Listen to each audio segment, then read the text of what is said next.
persons on the statewide board of the Oregon Transportation Forum. So before I get into why is active transportation part of the proposal of a statewide organization, I want to tell you a little bit about what the Oregon Transportation Forum is. It's a statewide coalition of over 40 organizations, local governments, state and regional governments, including metro, cities, counties, a variety of vehicle-related organizations like the truckers and AAA, and a number of nonprofit organizations that focus on non-vehicle travel, like 1,000 Friends of Oregon, Transportation for Oregon's Future, ETA, Oregon Walks, and others. And the sole purpose of the Oregon Transportation Forum is to discuss issues of transportation and work to promote transportation funding and policy development in the legislature if we can all agree on it. So we spent most of 2014 seeing if we could come up with a proposal for this 2015 legislative session that we could all agree on. And that's what I'm going to talk a little bit about today, and that's what's up here.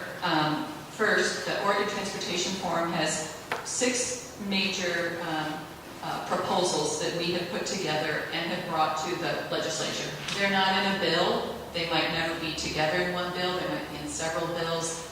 Little bits and parts of it are in the governor's funding package. But this is something that wide coalition could agree to. First, Connect Oregon 6. You've heard a little bit about that already. The proposal from the Oregon Transportation Forum is to continue funding multimodal transportation through Connect Oregon 6, particularly bicycle and pedestrian infrastructure. We proposed $100 million coming from lottery bonds for grants and loans to local governments to fund bicycle and pedestrian infrastructure. As you've heard, this was oversubscribed the last time around. There were about $48 million in proposals for Connect Oregon 5, and about $42 million of that was funded. We do not believe it's a guarantee that bicycle and pedestrian infrastructure will be included in Connect Oregon 6. We anticipate some pushback for those who would like to see all that money going towards other modes of transportation. Second, elderly and disabled transit, a proposal to provide $75 million from general funding to meet the cost of federally mandated program for providing elderly and disabled transit. Third, youth transit initiative. You've heard a lot about the Portland Public School experience of high schoolers all getting a free transit pass after the Betsy program has gone away.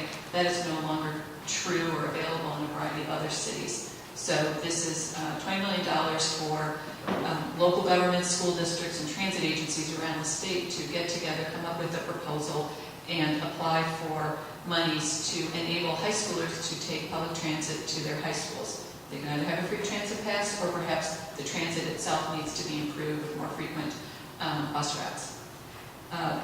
The next 3 are primarily road-related. Those are new revenue to provide fixing